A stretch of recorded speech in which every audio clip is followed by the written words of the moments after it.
Just talk to the folks. Tell them some things. Christmas is kind of weird. We can put an NS1 on your audio too.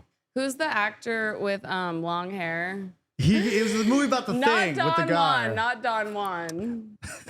The blonde. What? This is him. Fabio? Yes. Yeah, that's not butter guy. Do you know lately I've been seeing so many dudes with long red hair? What is that? Like hair like this or like? And also I'm friends with the DJ and his name is Tyson. Oh, that's pretty close. Weird. That's weird. My family calls me the day walker because I can tan as a redhead. And you usually see like the crazy red with like, vampire skin. Yeah. But I haven't seen anybody. Okay, hold on. I'm going to do the intro. Hello, everyone, and welcome back to the House of Royale. This is episode 53, almost as old as me. I'm your host, Rochelle. It's not Rachel, it's Rochelle, and I love you guys so much. Before we start, obviously subscribe, share, click the notification button, just spread the word. Also, go to patreon.com/House of Royale. Drop 10 G's and I will give Torin 5. Hey, come on. Okay. Now. Please drop 10 G's. We're here to serve y'all. We're here to entertain you guys, but we can't do that without mass amounts of money. Okay, you guys, thank you so much and we'll see you in a second. Bye.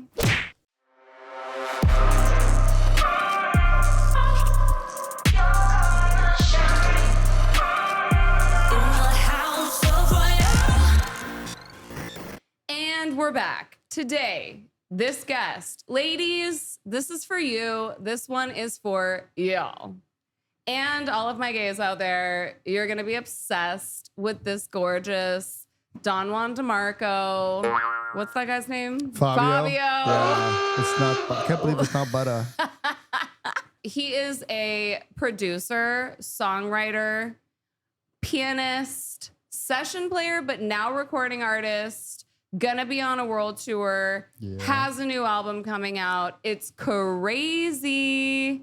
If you need him to DJ for you in Dubai, I think his rate is like $3 million, something like that.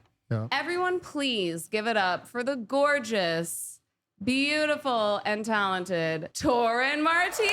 Thank you. She is far too kind. Far too kind. Far too kind. Yeah. I took a deep dive into your music. I really want to get into that because I'm a little bit upset, actually. Well, okay. But we'll get into that. Hopefully for the right reasons, not the wrong ones. Well, don't you want a reaction out of people? Yeah, always with your art. Yeah. Okay. Well, I'm a woman and I have to say, so we're going to get into it. Hey. First, I want to start from the top. It's so crazy, you guys. Torin and I are both from the Bay Area. Shout out. Hey, Bay Area to be done. Are you a 49er fan though?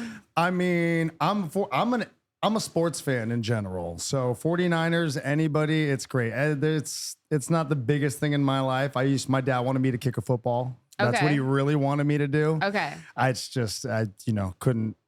I didn't love football enough, but love going to the games, love being out there, Did you ever go to Candlestick Park? Of course. Yeah, I grew up there. Definitely. Oh, crazy. Yeah.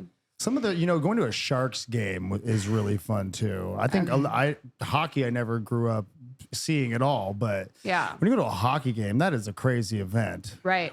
Just don't date them. Okay, yeah, ladies? They might not have teeth or, they might have some violence issues. God, I remember like the intro to hockey. I dated a hockey player and we sat on YouTube and he showed me all of the greatest fights. And I'm like, thank you for, never want to see you play. Let me show you the most crazy masculine stuff I can, get you involved in. Yeah. Yeah. So shout out to Candlestick Park. Our dance studio, Dance Tech, used to do the halftime shows. My mom, Sue, choreographed the halftime shows. Shout out to Homestead Productions and Lori, who is still running the halftime shows at Levi's Stadium. Yeah. Shout out. R.I.P. Candlestick. Do you want to perform at Levi's? Sure, anywhere. I mean, I'm trying to perform on the big stages. That's the new goal. So okay, so Lori, I'm gonna email you, and we're gonna put a little show together and pitch it to you. Yes. Yeah. Yes. Okay, I'll MD cool. the band for you. We'll make it happen. Who would you ask to perform with you for a show like that? Like two big names. Man. Wow. That's a good one. On the same bill or to come in and do like a guest spot? Like do a song How together? long are those shows? You have like what, 10 minutes? I guess so, yeah. I mean, honestly, I'm a big fan of anybody that's doing something musically. I'd be bumping all this Sabrina Carpenter that's out right now. I'm like, you know, she's killing it. I love all her live shows. If I could do a live show with Omarion, that would be... Wow. Yeah. I really want to be one of Omarion's backup dancers when I was a kid. I saw some of those concerts. And yeah, he's super talented. My friend just went to a Bruno Mars concert in and that's Vegas. another one. Yeah. Yeah. I can also see you with JT, obviously. Yeah. Maybe even John Legend. Sure. Or have John Mayer come out, you know, we can do a tandem guitar solo on stage. That'd be cool. Yeah. I grew up listening to a lot of Carlos Santana. I was playing with his son Sal when I was really young, so I've seen Carlos a crap ton of times. That'd actually be cool, Levi's, just because he's from the Bay Area as well. So it might not be. Absolutely. Okay, we're starting possible. a vision board. We're manifesting. Making it happen. House of Royale is all about manifestation, and some of our guests have actually manifested their dreams. Some of the shit that they have said on this show has come to fruition. Post show. Yeah. Okay. All right. So whatever you say, might be happen. careful what you wish for. I don't wish too much anymore, honestly. I just make it happen. So I swear. I love that. If you can do, I mean, in my song that I just put out, Great, it's like, I didn't realize in life, it just takes blood, sweat, tears, and a bank. Yeah. A lot of people don't realize that. And if you want to do some crazy stuff, you need a bank. I'm not talking like you need a couple hundred. You need like 20, 30, $40,000 to make things happen. Yeah. I mean, it's big. So, but I like also that, I always play devil's advocate on conversations like this Okay. because bitches like me who are traumatized and like PTSD as fuck. Okay. We have to be medicated. We need a fucking therapist to like get out of bed, honey. So like, shout out to all the kids that are in therapy. I love you so much. And like the American, you know, team no sleep. sure. Into the ground. Especially here in LA. It's true. I am a feminist, but oh my God, having hormones, like it is different for women. It just is. Yeah, I don't know. I think some of those hormones get leaked on whatever men you're around enough. All of a sudden, all the men are just like, I don't know what's going on. I'm exhausted. I don't know It is exhausting. You know. I feel like you have to be on Adderall or Vyvanse. Like, I'm like, those bitches are all on drugs. Yeah, or, you know, in LA too, I think when you see some of the paychecks that you can make doing stuff, that is a good, motivation. It's a really good motivation. I took Adderall one time back in college in Boston, and I literally had to get off the bus and throw up at Boston University. It's not for everyone. I have no clue how. I got a homie, he takes 30 at That's a time. insane. 30 milligrams. No. I call him one day, he's like, I'm probably on 160 milligrams over like 2.5 days. And I'm just like, oh, what? No. Are you kidding? Well, and for a singer, you'll lose your voice. Does it really constrict you and you're just dried out? Yes. Yeah, that's no good. It takes you from Celine Dion to motherfucking We Love but you know. I've got a yep. Oh, I almost just said someone's name. I'm like, no, I can't do that. Yeah, we can't say any. I'm gonna bleep out everyone's fucking name on that. I was at. Can I say somebody and then you can just bleep it out? I'll bleep it out. Yeah. So I was doing a wedding in the Palisades, and they had come. Oh, and is great. She's amazing. She be smoking. But man, dank. I swear on my life, she had just hit a crack pipe before she was silver on stage. She was like cold sweating and silver, and the vocal tone and everything. I'm like, this is a really good PSA for not. Hey, you want to be professional? Just don't do that. Don't do that. All the things you can do, just don't do that one. I mean, rest in peace, Whitney. You know, we all saw it. We saw it happen. Amy. Yeah, all of it. You know, it's once you get a little too deep into that world, you know, and you can't come back. Yeah. I think you have to. No, I don't. No, kids. No, you don't have to try things, but it's a really good thing to engage with some people that you trust enough where you dabble, and then you go, you know what? Yeah. I don't think that thing's for me. I don't think that's. I just think like people like you are so blessed to not have ADHD or like severe. Oh, I have it. I can smoke You work through it. I can smoke a joint. I can take a shot of tequila. Not And me. we are. Oh, you do. No, if I smoke weed, I will be on the floor sleeping. Oh, crazy. Or I will be in a corner scared to death that someone's trying to murder me. Either one. Yeah, no. I mean, or I'll be horny as fuck, which is not good either. So like nothing. It's like I smoke. I'm like, all right, I'm going to the gym. I'm gonna go hike. yeah. I got to go crush my taxes by hand. Mm-hmm. But you're like, the day is over. Yeah, it's positive over. It's side over of the for day. me, and I Yeah. feel like this is more of a female thing too. I feel like a lot of men smoke weed and go work out. I've heard Sure. of this. I've heard the lore of the gym and the weed, and it's just I wish, you know. Do you do like lifting? Do you do Pilates? Do you do? Do you have a different? Am I consistent? I don't think it doesn't look like it looks like you're very consistent whatever you do, but do you do like less things like that? Like if I were on a regimen, I would just lift. Okay. You know, Yeah. but because I'm like faking it, I'll do like the incisor and like abs. Yeah. And sometimes I'll do 15 minutes of cardio. I really try to stay away from cardio. Sure. Well, being a dancer, you probably got kind of burned out from. I know a lot of dance homegirls who like that. How rigorous it can be growing up. You're just like, I don't want to do exercise like that anymore. Right. Now at my it's age. so sad. I really want to go to the playground. I competed against Kenny Wormald. Do you know what I mean? Yeah. Like I'm obsessed with Kenny. I want to you. I saw Kenny outside some. I just walked up. I'm like, you're the man, bro. Dude, he's the motherfucking He's shit. the shit. Oh. Yeah, that's a good one. But I wish I would love to take a dance class. You know what's crazy? If I had if we got some of our singer friends together, you know, like 10 of us. Yeah. And I was teaching class, I would love it. I would love to teach you guys how to dance. Yeah. That would be so fun. But I really, I mean, I don't know if you know this, but I lost my mom to suicide.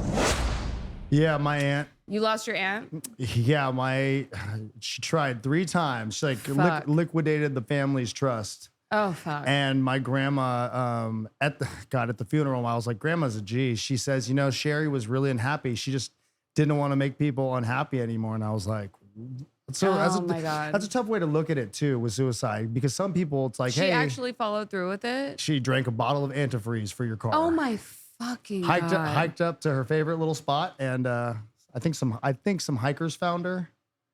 It's like, yeah. Oh my God. What about your mom? If you don't Okay, mind so me? I'm gonna bleep a lot of this out, you guys, because I heard from the American Foundation of Suicide Prevention that nowadays there's all these new rules. Like, we're not supposed to talk about how the person did it publicly because kids will listen and they'll be like, oh, I'm gonna try that.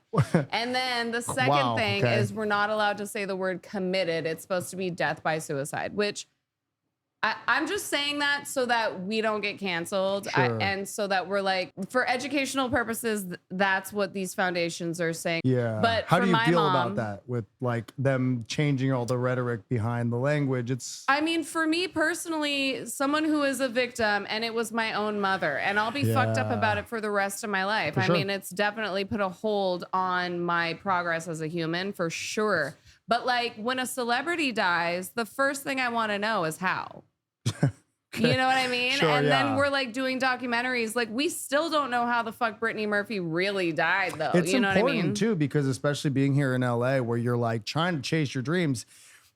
If you don't, I call them windows to the future. If you don't look at some of these people doing the things that you want to be doing, and they're functioning in the places that you want to be, and you are not taking into account how some of these situations end for them, Right. You just are in la land of like, hey, it's all good. It's like, no, this business can and does kill people. Right. It's very freaking true. Absolutely. No, I feel the same. It is a relief to find out how many people are Going through it, holding on by a thread, is someone, you flossing know, their teeth, and they're like, should I just tie it around my neck? You know, just like, I'm man. sorry, you guys. Like, it's so fucked up. And like, okay, why are comedians my favorite people? because they're just dark. Because it's dark. It is dark all the time. But they take you to a place where you're like, oh, I get to laugh about this for 10 minutes. Yeah, and it's real. It's real stuff. It's not bullshit. Yes. And they found a way to get the light right. through, you know. It's a big thing. Yeah. And it's fucking funny sometimes, you know? Like, it's so sad. Like, we go through the day and we're like fighting our depression all day motherfucking long. And then you watch Joe Coy and you're like, oh, this shit's funny. Yeah. You know? I mean, like, some of the, what did the Bobby Lee. Bobby Lee stuff about his dad being like, if you were gay, he's like, I'll kill you and all your friends. I was just like, that's such a crazy thing for your parents to say. But the way he's doing it, it's hilarious. It's hilarious. Especially with the comedy involving like where our parents' generation came from. Like I said, you'll never tell the world how old you are, really. But no, never. If you have baby boomer parents like me, it's like some of the stuff they went through is just, oh my God, it's overwhelming compared to the problems that we have here. Right. You know, someone's like, I didn't get the audition that I wanted, or I couldn't get into some club, and they like, you know, my stepdad got shot in the leg with an arrow, and he was so afraid of his dad, he had to pull it out and then walk to school by himself. I'm like, oh, my life is just so much different than the problems we think we have sometimes. And also, shout out to all the Gen Z boys. I've been fucking you lately. And the thing is like, they're kind of gay, which I love. One of them even was like, yeah, I sucked a dick one time. And I'm like, I am so horny for you. Like, that's so no way, hot. Really? Yeah, After like learning he had that? no fucking problem telling me. Wow. And like, was he bi or no? He's straight. I mean, he reads us straight. You're like, he fucked me like he was straight. That's crazy. But also sober. You know, and talking about his journey and like, just guess how old he was. I'm gonna bleep this out. 24. That was close. Okay. Wow. So hey, get mature. your exercise, do your thing. It's all good. You know? I love how they are evolving. Just honest, candid, not giving a fuck about the truth. Therapy. I think he told you all the truth. Yes. That's I love it. Yeah, that's cool. I mean, I love it. Hey, if that's someone's thing, let them do. I love going to WeHo with all my gay boys. I will say, hey, Jen, guys, if you're having a hard time with women, go to WeHo and just hang out. If you are a half decently attractive looking guy, you will get hit on 7 times before you reach the end of a bar top. It is crazy. Good idea. Yeah, it's great for you. And you know what? The community is so accepting. You guys, how many times have I said good idea with Torin today? Like, he is filled with good ideas. You're just the king of ideas. I'm an idea guy, you know? But it's the idea, that community too is so. Can we lower your mic because I want them to see your mouth? Thank you. Yeah. That community is so nurturing and so giving, and sometimes yes. So you know sometimes, but if somebody is open enough to be intimate with men in that same way, hey, kudos to them. Yeah. Like let them do their thing. That is not a bone that I have in my body. No pun intended, if you know what I mean. You know what I'm saying? Like, yeah, and we'll continue this discussion in private because I do have some feelings about certain things. But, you know, it was cute because he said he did it when he was 13. It wasn't like an ongoing thing. Oh, okay, this is years ago for the guy. Okay, I got you. Which really was so kinky and fucked up and hot. Anyway, moving on. Okay, so oh man, you're from SF. Fuck yeah. When did you start playing piano? How did music even happen? I think I have like a high ability for learning. I kind of was one of those kids that like literally did and could do everything. Yeah. Which I think is kind of a gift and a curse, because if you're very capable as a kid, you're giving water to so many different glasses. Yeah. And music, I really honestly didn't even take seriously until probably post high school, but I was playing clarinet in the marching band, quad toms. I did the bass for the jazz band. I could play everything. And then, you know, I got involved. Like you know what? I played clarinet too, and I do not like the reed sticks. Yeah, I don't like those. You don't like just what the embouchure, it was really the feel? Annoying. It was just gross and like wet, and it wasn't. I didn't like it. Wet kind of seems like your bag. You know? No, not gross. Not and when wet, I was a good girl. I was a virgin until I was like 18. I was gonna say you're only like 25, right? So fuck you. Okay, so clarinet, all the instruments. Pretty you were much like, all the this is instruments. I easy. never played any brass, trumpet, trombone type stuff. But you have it in your mouth now. Or what is that? White gold? This is gold. These are solid. gold. This is real gold. Right. I only wear real gold. Yeah. Are you a pirate? Am I a pirate? No, I act like a pirate sometimes, but I'm Okay. not a pirate. All I right. do like things that are gold and shiny. Okay. I drive, old school cars. Do you want a Grammy? I have a Grammy nod. So Really? yeah, through Chris Brown for off of Breezy. I did a Talumbout. Nice. Yeah, so that's another part of my crazy experience here. I've succeeded this far. We're just hoping to keep going as the years go on. Yeah. Get that gold. Get the gold. Go for gold. That's my saying. So, Gold brick. oh, there's a gold There's brick a gold on brick, your guys. neck. Go for gold. Ladies, Yeah.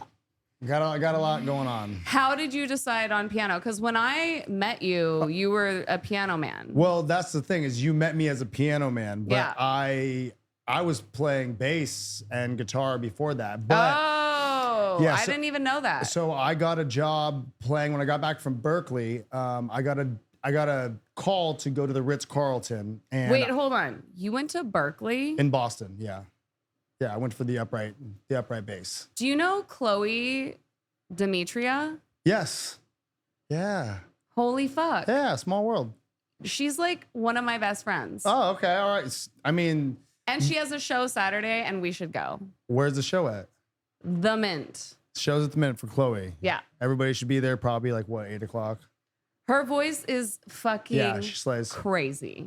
Yeah, what is she doesn't go by what She goes by Plasty. there you go. I was like, that's not Chloe. Justin Tranter. Justin, okay. Did he He like started the project with her. Oh, sweet. Okay, that's a good person to be close yeah, to. yeah. Nice. No, I got a job.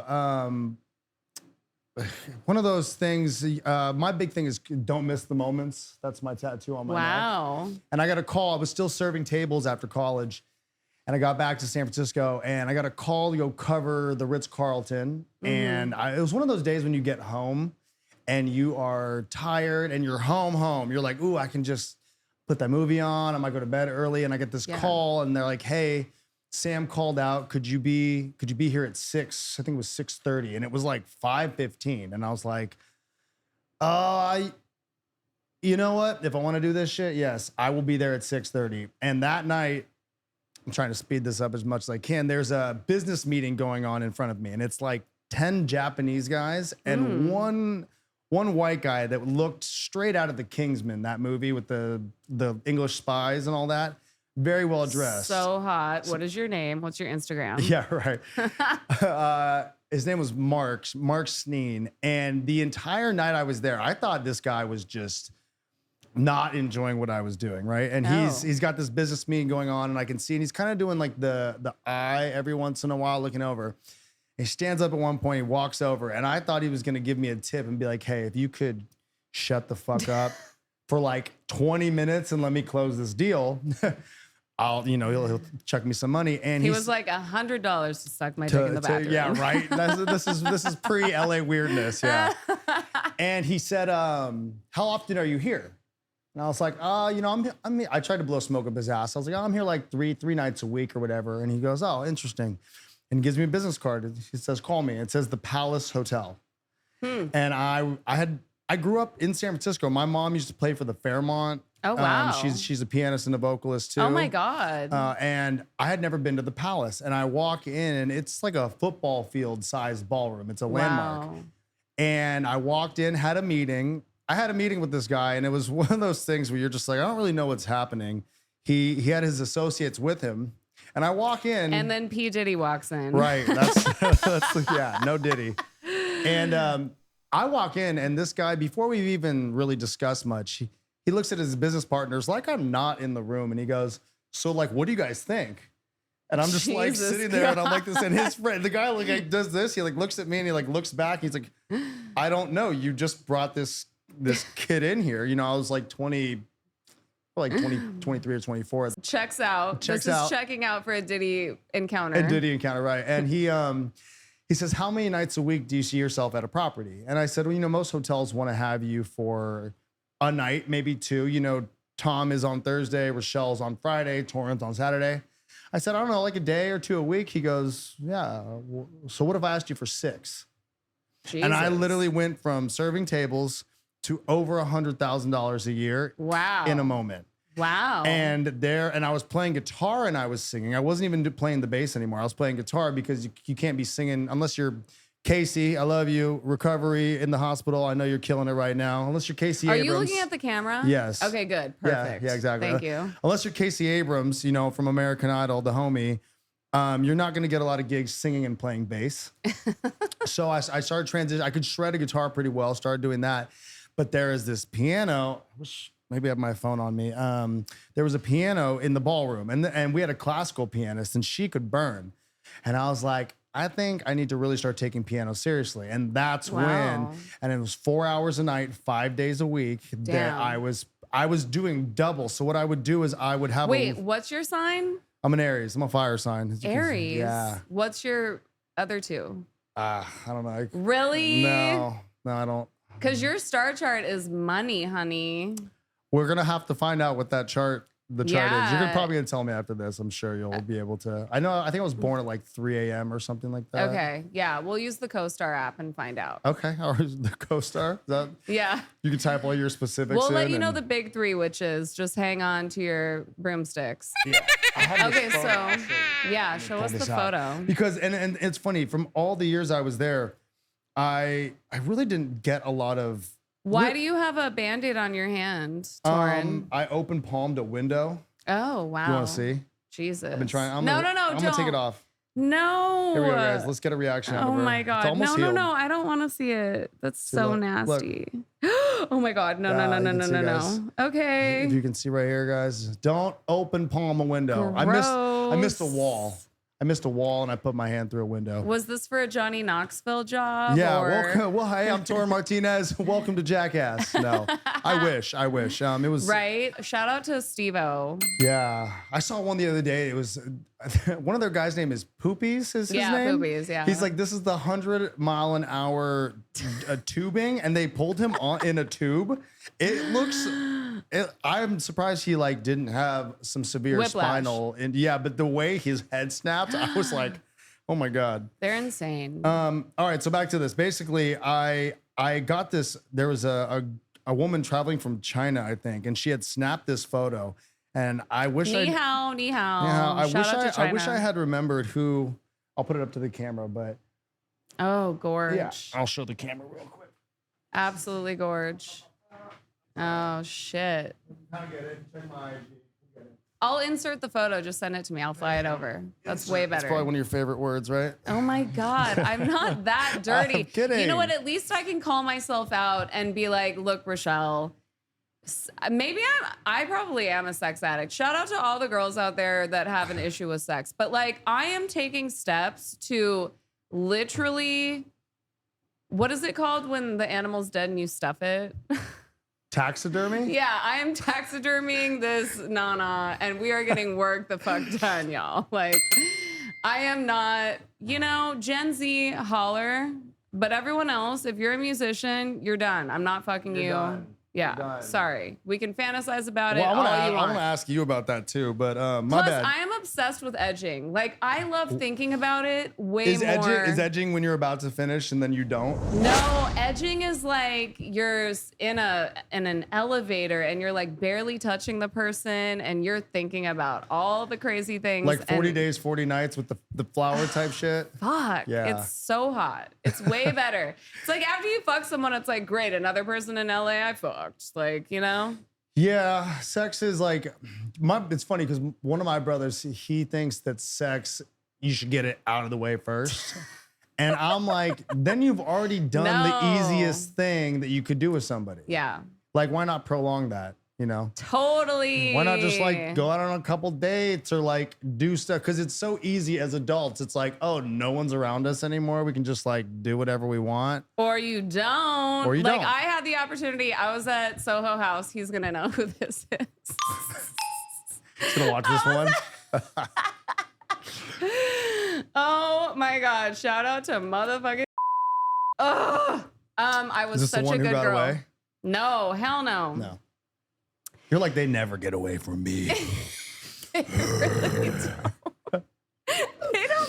from you either, motherfucker. That's not my game. I've seen bitches cry over Torin. Okay, please. That's not the game. I know a person that has cried over you. Yeah, did she get wasted as hell at the? No, it was someone else. Oh, okay, all right, that's a different one. Nice. Well, it's news to me. I don't try to project that energy too much. Well, I think, it's just heartbreaking when it doesn't work out, right? Which is another reason why it's so fucking amazing when you don't fuck them, girls. It's so much fucking better. Or just take your time, because like if you can have sex with everybody, why give it to everybody? Being friends is amazing. Like, okay, so we're outside on the balcony of Soho House. Yeah, okay. And the fog starts to roll in. Does that mean you can't be seen on certain parts of the balcony? It's just hot. Yeah. Oh, okay. All right. It was just hot. And other people could see us. And seal the he deal? was like in my face, like touching my hair. So fucking hot. And there was another guy with us, but the other guy left to go to the bathroom. Missed out. And we had the opportunity, and I was like, no. No. I was like, stop. I was like pawing his hands away. Yeah. I feel like you do get a lot of attention, though. You probably have a hard time just like walking down the street. Do you carry like pepper spray on you, taser, mace? I have a taser. I don't have spray. Yeah, tasers are good. They could go for the balls. Yeah. I guess. Yeah, unless they're like, hey, shock me again, and that's part of your guys' kink together. Torin, when I showed my friend Nicole, she's from Argentina. Argentina? Yeah. And I showed her our flyer for the show. I'm sure you can imagine her motherfucking reaction. I feel like I'm an attractive man. Yeah. Like everyone wants to Torin, and he's sitting here like, well, I'm scary looking. What I about am me? usually I think that I get put off. But you know what put off? Well, by other people. Because people are intimidated by you. Of course, but that's the best part, is because like I like looking like this, because people would have no idea that I used to sing for the Peninsula Hotel in Beverly Hills. But that's the thing about LA, you just don't know who anybody is. I actually feel bad for people that are like really beautiful, because it's just awful, the life that they live. Being beautiful like on the outside, you're saying? Yeah. Well, you're usually judged on that, as opposed to you're like, I'm smart too, I promise, or I'm really capable, or I'm compassionate, I'm caring, you know, and they're just like, oh, you probably get everything you want. Well, yeah, when I look at you, I don't think, oh yeah, he could probably do calculus. I'm thinking. Sure. But I can. But you really are super smart, and I wouldn't have guessed that, because and that's my play. That's 100,000% my play. Guys, run the play. My father lost his mind, not that he has anything to do with my life like that, but when I tattooed my neck after I controlled my finances with my ability. That's something that a lot of people don't realize in life. All you got to do is get really, really good at something, and you can look, function, do whatever the fuck you want. Absolutely. But a lot of people sell themselves short, and they go find a job they hate being at, driving a car they don't want to be in, on a commute that they hate doing. Yeah. And I just was like, fuck that. What do I want to look like? What do I want to do? And then it all kind of started happening. I'm like, because I was playing for the Brightly, and I was coming from a session. That's when I started only wearing tracksuits full time. Because if you see my closet, if anyone see my closet, you know this. It's just racks of tracksuits. Wow. And different matching stuff. That's my thing. As an artist, that's what I do all the time. But are you black? I'm Latino. Yeah, my dad is my dad's actually Native American. He gets his health insurance through the Indian reservation. It was kind of a joke that I'm gonna have to bleep the fuck out because okay, I motherfucking know Martinez. Hello. I mean, I could be, honestly. I definitely look like an Indian had sex with a white person. You know? You look pretty Mexican to me. There you go. A lot of Indians are, a lot of Mexicans are from Indian, heritage. So wait, what about the Native American shit? Your dad's... My grandfather was a freaking Indian. And shit. Yeah. Amazing. And he had like that dark, leathery skin. Yeah. And my mom marrying my dad, she just cut that bloodline in a certain way. And your mom's full blown. My mom is from Spokane, Washington. She is. Oh, she's white? She is white as can be. Yeah. What? Yeah. My dad is not. You look way more Latino than your parents. You should. Genetics. when you see my brothers, you'll see they got more of the white bread than I did. But we can't get the health benefits because of our blood. And I've been to the reservation. They come to the Marriott, I think it is, in North Hollywood next to the airport. They have a whole week of being there. And I've taken all of our paperwork and they're just like, they're like, you need to go to the elders in Arizona and talk to them about getting in because I had my dad's blood cards that gives his blood percentage, all that stuff.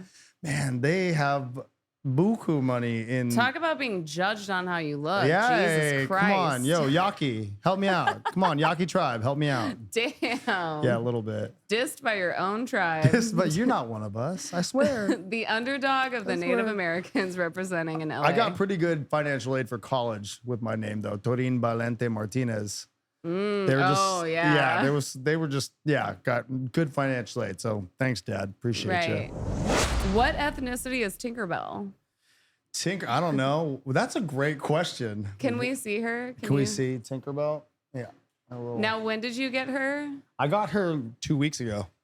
And is she like you on your vision board for your future wife? No, I got really frustrated here in LA a little bit ago because I feel like some things about this place as well. Yeah. There probably a lot of people you could tell a couple things, X, Y, some things that you're not going to learn in a textbook. No. And from a college degree or from being around, certain types of people, you'd have to be. Well, and also people don't believe us until it happens to you. You're right.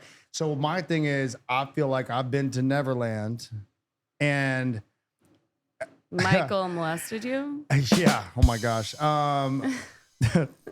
Thankfully, no. Thankfully, no. I was beaten heavily as a child. That's why. Oh my God. Yeah, my mom told. I have like I have a very evil wolf inside of me, and I always wonder where it came from. And I did some therapy sessions. I gave my mom a little bit of some mushrooms to get her to relax and open up. Wow. And she told me, she's like, can I tell you something I've never told you? She's like, when you were an infant and because she was an alcoholic, she's like, I used to beat you to go to sleep because you wouldn't stop crying. And a part of me was like, holy hell. And then the other part of me was like, now it all makes sense because I have this like subconscious thing that I've done so much work on that's really bad for everybody. If you, like I say, if someone is in a bar and they deserve it and somebody is having an issue, I'll have fun giving that person what they deserve. And that's just not beneficial for anybody. No. But the Tinkerbell thing is, I feel like I've said things to people for so long about, hey, X, Y, and Z, I see this is how you could do this, this, and this. And for a long time, everyone kind of talks shit, but everyone needed a loan.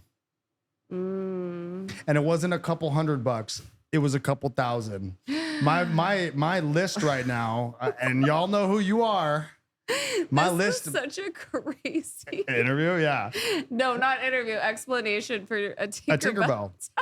I got tattoos out of like stress relieving, right? I'm obsessed with this right now. I don't know what it means yet, but we're gonna get there. Hold on. So, okay. So all of the things, like for example, you were giving people money. I know. I'm still. I'm stopping that right about now. Okay. I just know things, and I've been places. Just like I said, I'm very confident you have as well. Yeah. That was just like in my song, great. Hey, that's some shit they didn't say. That's all that it takes, right? I have been places to be like, really, is that how I got that thing? Like, luckily, I'm capable to do the job when I get there, but I was in a parking lot at 2 a.m. and I met somebody, and that's how I got there. Not because I made the phone calls and the resume and then sent this and tried. No, I just knew somebody at the right goddamn time, and I just did something. I said something. I've had white friends be at gigs because I just mostly function in like urban music as the labels call it, right? I play for CeeLo, I play for T-Pain, I play for Chris. Play for Kid Leroy. You have to look a little edgy, and being white, you're kind of usually the guitarist, right? In the all black band. And I have had friends legitimately get fired from a gig because they look, for example, too white. I'm like, bro, you look like a substitute teacher from New Mexico. How did you get here? Right. And why do you look like that? And then they get fired and they have a meltdown. And yet again, I'm trying to be like, hey, dude, why do you think I look like this and I function the way I do? Like, these are cheat codes. So after so many of these times and so many conversations and feeling like I was everybody's dad, but also their punching bag, I was like, I'm gonna get Tinkerbell on the side of my face because I feel like I've been to Neverland and nobody believes me. Wow. So I'm like, you know what? And I can tattoo my face now and still retain a pretty high, gross earning for the year. And my dad made Priceline when we were kids and he lost it in a big, rigmarole of crap. But his generation of really intelligent, go to college, do all this type of crap, buy the house, you have to do this, get a good job. In LA, I've learned you can have any fucking thing you want. You just have to be around enough people to believe it. And if you're around me, I tell people, I'm like, your life is like a bowl of water. I am a single drop of black food coloring. I will infect your brain that you aren't believing in yourself enough. That's where Tinkerbell comes from. You got to believe. Okay, so many things. Shout out to all the men out there to like have another man represent you guys for what you guys have been through, because it's always the women saying this is how we get treated in LA, but the men go through it too. Oh, crazy. And especially when you see all this Diddy shit coming out, there's a lot of straight dudes out here that in order to book gigs, I mean, it happens all the time. Yeah, if I get that, I'm gonna pop you in my trunk. I drive a Lincoln Town car with a big trunk. You come at me with some weird shit like that, I will call some homies that want to handle some stuff, because that is so inappropriate. Like, that's what you got. I was at the Diddy rented out Chalice Studios on Highland for the Red album or whatever. Yeah. Everything was red. All of the studios, the entire place was rented out. And now, knowing everything and like having some of the interactions I had over there, I was like, oh shit. Yeah. Like, I was one room away from things getting way more weird than I would ever want them to. I have a long list of first and last names, motherfucker. Like, the shit that I know. We'll find those off camera. But like, it's so sad because it's a big reason why a lot of artists throw in the towel too. Right. Because once you know, there's no going back. Once you're in the house and you see shit go down. Yeah. I mean, obviously, sometimes it's like, if it's that bad, like, some of us should be reporting some of this shit. But I mean, I've seen shit. I feel bad that I haven't reported some of it. It's fucking crazy. And I also it's like the social suicide thing, right? It is. I have right now, currently, I have like one of the biggest stylists. Like, we're talking, their clients are like J-Lo and Britney. Right. And they want to out somebody on my show. And how do you make this podcast go really viral? That's the real, like. But there's consequences. Yeah. Yeah. There are consequences. And it's like, how far will they go? Like, are they going to put a bomb under your fucking like, I don't want to say that out loud, like, knock on wood. No, but they will. I have a friend, and he used to be a banger. He does not anymore. But one time, some things were going down. He's like, dude, I got 10 pairs of shoes in the wrong size. Where are we going? Like, that's how you think? Like, you really commit crimes. That's how it is. People, it's scary. It's wild shit. It's wild shit. Yeah, and you just don't. And it sucks that it's like the idea of you just don't know who knows who and all that stuff. But once you get enough of yourself and your own funds and the really good people, it's like you don't need anybody. Well, and anymore. Also You'll shout out to them. all the women that are engineering, because like, I want to like really yell that message loud and clear. Yeah. And you and I were talking earlier. Like, I am gonna get back on and my ex. It took her so long. She's such a capable vocalist, and I told her for so long, because I can teach somebody Pro Tools proficiently in like 17 and a half minutes. I'm really confident of that. And I kept telling her the next powerhouse in the industry is going to be a woman that can kick all the boys out of the room. Yeah. She can write like the men. I mean, it's not even write like the men. She can just write the songs. She can engineer the songs, because when you I walked into those rooms where it's this new girl that they're trying to make a star, and there's 6 guys, her parents, this A&R. I'm like, where are all the women to support this girl? Like, you can't get you're not gonna get the truth out of this girl right now if you've got all these guys that are, and 4 out of 6 of the guys are trying to press her to be like, so hey, wait, you want to, like, we should come meet me for dinner later type of shit. You're like, thank you, Torin, for just saying the truth. Yeah, guys, don't be so damn gross. Go do your job. If they really think you awesome and you cute, like, they will call you. But it's women, it's your responsibility too, because the girls love to be around the boys. And the girls have to change their lifestyle and your choices, ladies. Like, you have to seek out a female engineer. You have to seek out female writers. Or learn to engineer yourself. But all of it, though. Yeah.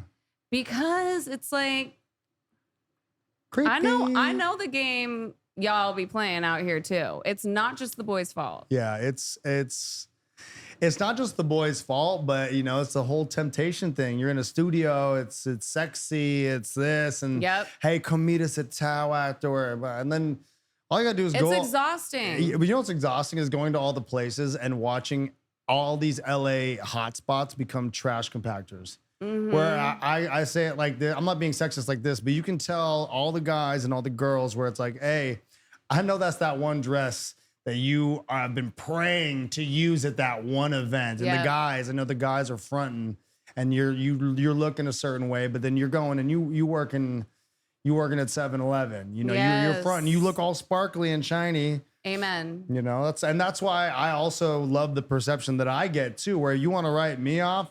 That's a bummer for you. That is not a bummer for me. I just don't understand people wanting to write you off. I don't understand that. Like, well, like I would never assume that. Well, I mean, maybe because of who you are and what you know about here in LA, but I mean, I loved walking into the peninsula looking like this and then just shredding and singing. Yeah. And you know, miss the Saturday dance. Right. And like all of a sudden, you know, your grandma who was born in 1927 is like, yeah. Is he playing like standards? But don't you think it's more normalized now for someone with like a full grill to just be like yachting with like an old white person? Like, I feel like it's getting there. Yeah. You know? Yeah, it's getting there. It's very much all coming to baseline now, but it's taken. Because there's a lot of rappers. There's a lot of rap. Yeah, where's all the vocal? You know, 20 rappers. I'm like, man, if you are not tone deaf vocally, like, become a vocalist. It's 4:25. You're good. I have pushed everything back. Are you sure? Yes, I'm sure. We can go till 5:30 like this. This is fun. It's so good. Yeah. It's so necessary. There's a lot of meat. I feel, do you have people typically that can divulge on some of the things comfortably where they're just, because I'll be real. I had a girl tell me that she left home at 14 and didn't realize that might have been her parents' fault until during the interview.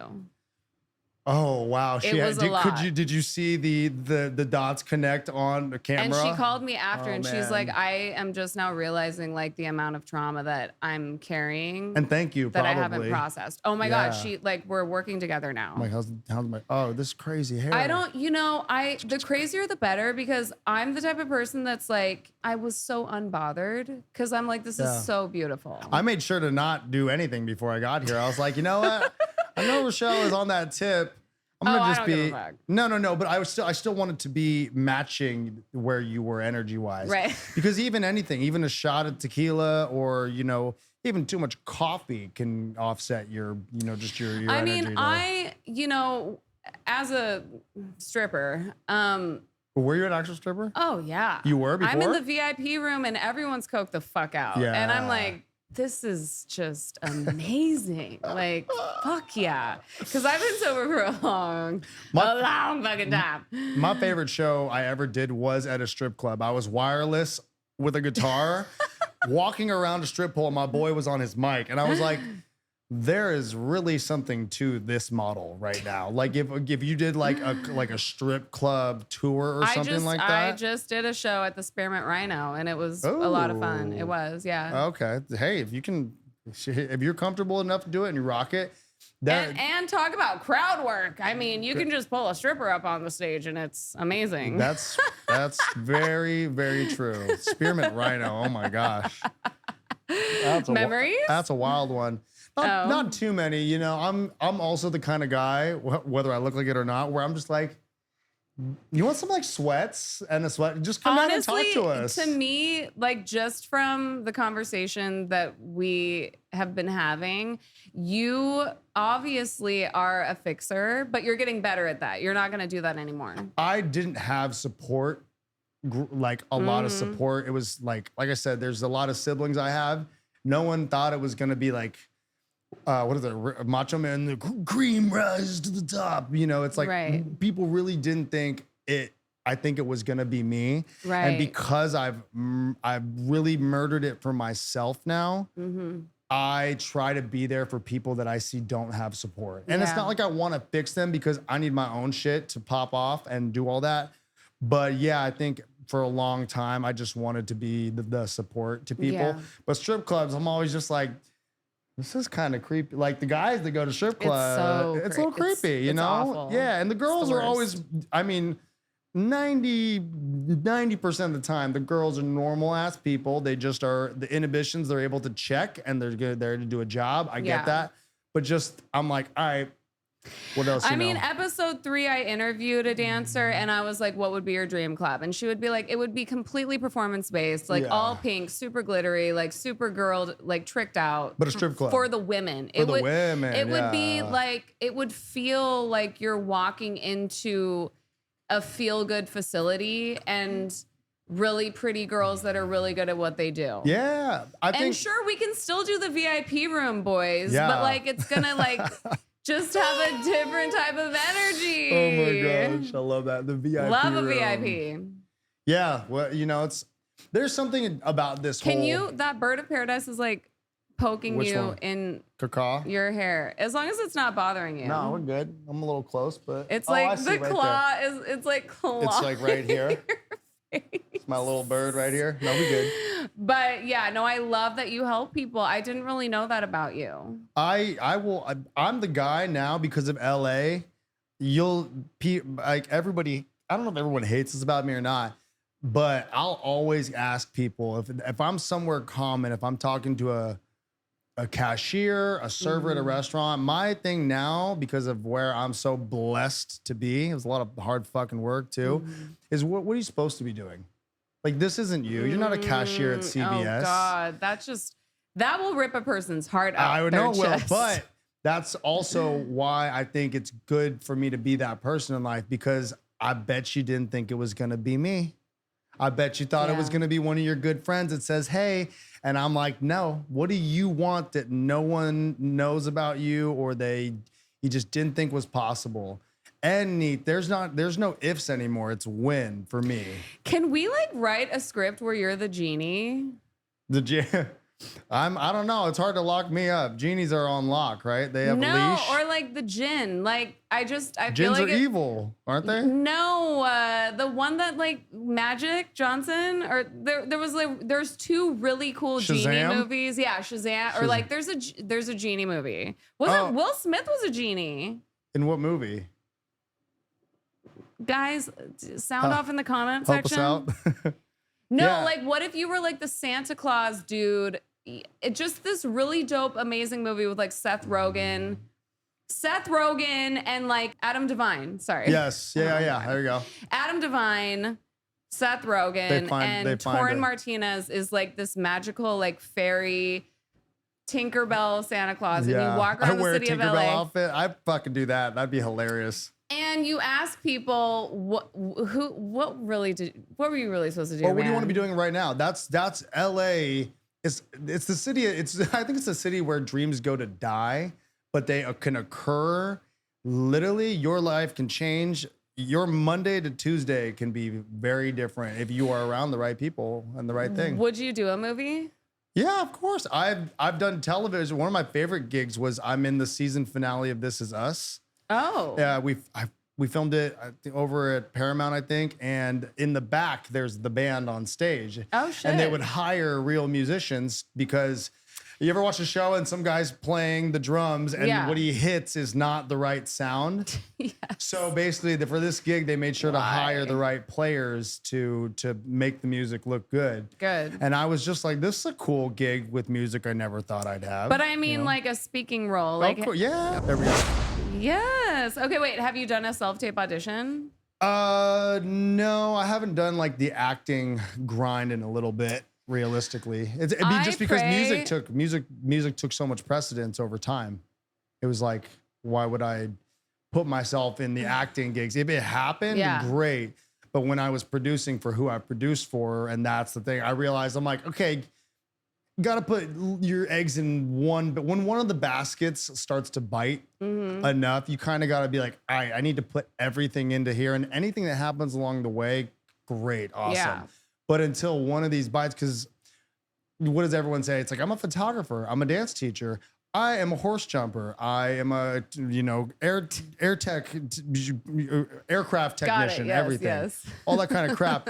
Some of us are. I call myself a Swiss Army knife for the music industry. Right. If I can't do something, I will make a phone call. That's what I tell people. They say, "Well, what do you do?" I'm like, "What do you want me to do? What do you need?" And that's now the case because I'm 36. I'll out myself, totally fine. But you have to do one of the things first. Acting is a grind. That's a grind and a half. But here's my thought, because I want to do this too. The comedian, actor, the guy with the hair that's in that one thing. Is that what you said? No, where they go that one place. No. And then Okay, wait. King Batch. Yes. Yeah. Okay. That's what we should do. Let's hit up King Batch. Let's write just like a short. He dies so great in the babysitter of the movie. It's a horror movie. Yeah. He's got one of the crazy. I was like, oh, this guy really made it. But just to flesh out the idea of this movie, because we're gonna make this movie, and I want to be in it.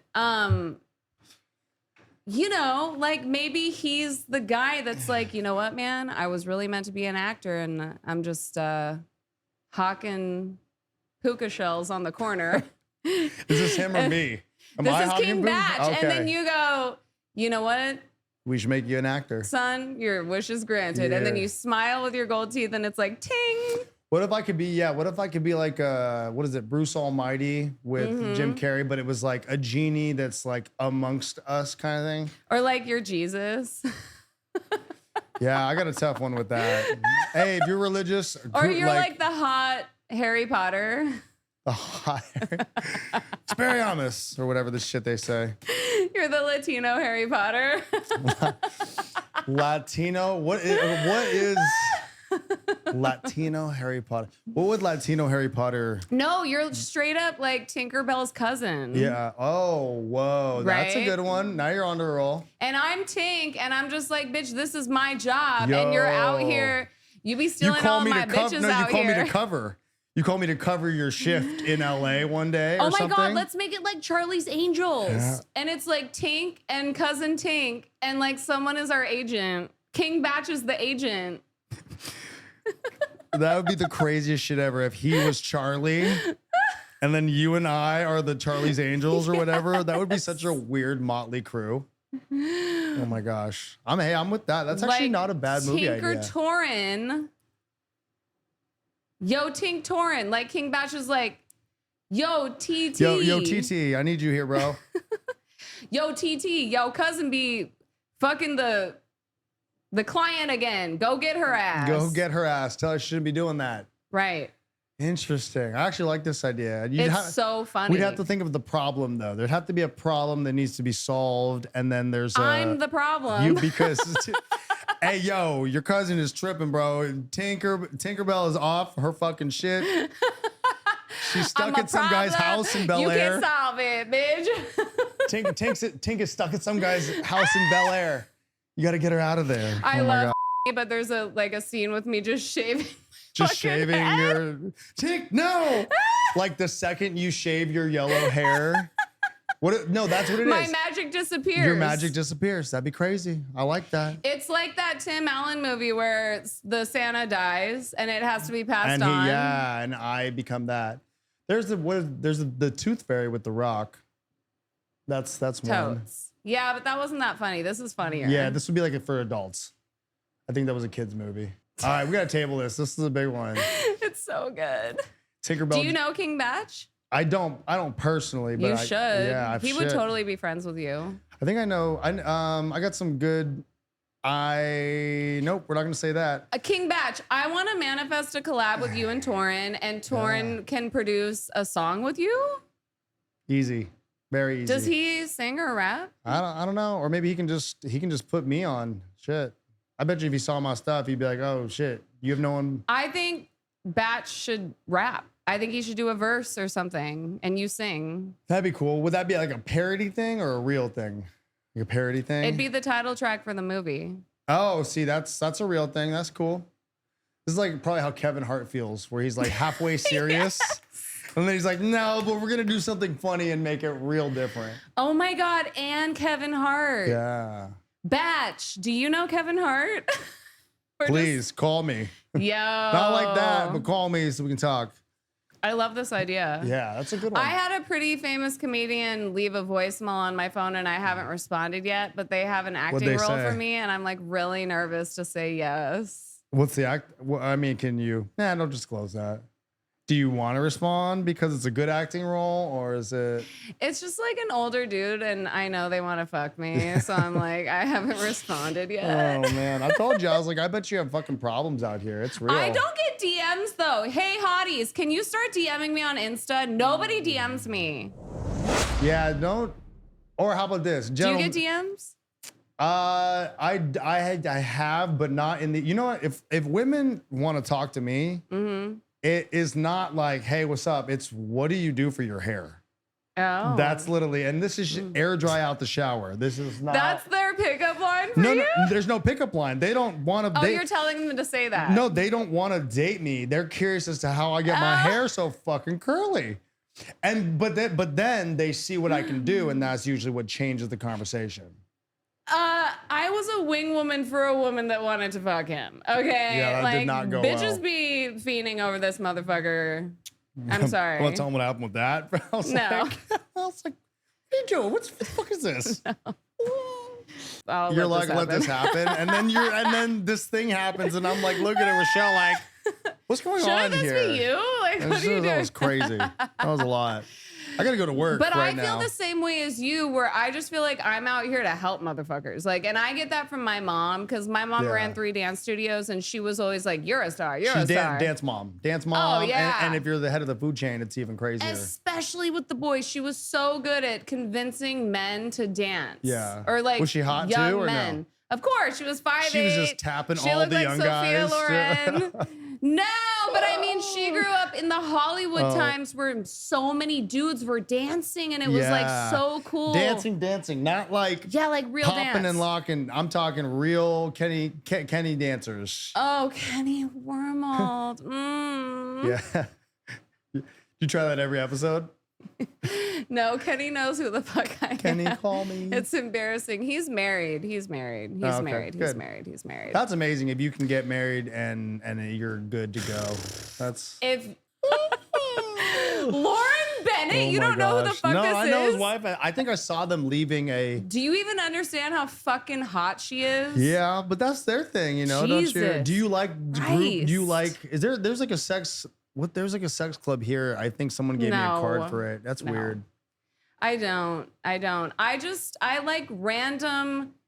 Like, it's just got to be random and like, oh shit, I can't believe this is happening. Like, are you like do you have like stipulations where it gets like you're like it's 3 weeks in and everything's going well, so I have to eject out of this, or you've just what do you mean? If you're seeing a guy, eject out of a good thing? Yeah, that's what I'm asking. You see, because you sound. I mean, I'll bleep this out, but I was just dating from 90210. Yeah, he's like way older. I used to lift with him over at Crunch. Yeah. And at first I was like, I'm subscribed. Yeah. And I hope that this works out because he was such a gentleman until he wasn't. Oh. And then he was all over the fucking news. I'm waiting for him at the Mondrian. It's like New Year's Eve night. And he gets out of his car and starts a fucking fight with a mini biker gang. His little daughter, 10 years old, is in the back of the fucking car. Oh, geez. He got out of of the car and started the fucking fight. Yeah, don't do that. Okay. Not with those guys. And then he comes to the room and I'm just sitting there like naked, like waiting for daddy. And he's his daughter is like right behind him? No, he dropped his kid off. Thank God I hadn't met the girls yet. Yeah. Like it had only been like 2 months at that point. And he walks in and he's like, did you see the news, baby? And he was like so proud of himself. And he showed me the video and I was like shaking. Because, I mean, he could have gotten clipped. You can get shot. Well, not only that, but I'm thinking, who is he? I had no idea who he was as a person. Is this what kind of shit you do when you're not around me type of stuff? Well, like and I know that you beat the fuck out of people too, which no, I don't. It's not good. That's not a good thing. I don't beat you up. I put you to sleep. You just wake up somewhere If you had a kid in the car, you would not do that, Torin. Absolutely not. No. And the fact that he was proud of it and on the phone with his agent the next day going, you got to turn this into a superhero role. Like, I was helping him write the response for Instagram. Like, all of a sudden, I was the first lady of the president covering up a murder. Oh, yeah. You're just like, yeah, it's not my bag. Yeah. There were so many. There's a list of reasons why I left. But trust me when I say, I was going to date that man. Yeah. I was going to be his woman. I was faithful. You were ready. I was not going to fuck anyone else. Yeah. Like, I was ready to be a faithful woman, men. Like, I'm not trying to be a hoe. Now I'm back on the streets. But now I am back on the streets. Back on the terror trip. And I'm making an effort to not have sex. But it's so hard because it's like, fuck. Yeah. What a waste. Yeah, that's a lot. It's especially with the personalities in Hollywood like that. Like when that person came up and what they were working on, that like changes who you are because you're kind of in this all eyes on me personality. I feel like your whole life. You can have a good, but like he wasn't humble about it. Like he wanted the attention. Right, like we right. went, all eyes on me. Yeah, all like we went me. to Runyon Canyon and he was asking mothers and their daughters if they wanted a photo with him. Oh, yo, you should have ejected sooner from that one. That's crazy. Yeah, but me being a fixer, I'm like, I can work through this with him. Well, isn't that what they say? I mean, I'm trying not to read too much into it, and obviously we're only getting partial story, but isn't that like the whole Ben Affleck, Jennifer Lopez thing where somebody, I believe that in like some interviews, he's talking about like, hey, I like acting, doing my job, and then I want to go have my life over here, as opposed to J-Lo where she's like, I want to be in the limelight and stuff like that. And right. Isn't that so bizarre? Because you would think if you're still famous and like current and relevant, you want privacy. But in his case, you're so famous for so long, 90210. And then you're not friends. anymore. I mean, you're basically friends, right? Right. Yeah, and then you're not, and then you're and Seven. He got the beat down. He still gets the beat down from the media. Yeah. You know, I mean, we were sitting in the living room turning on the TV, and they're going, and you know, the one that on 90210. Oh, jeez.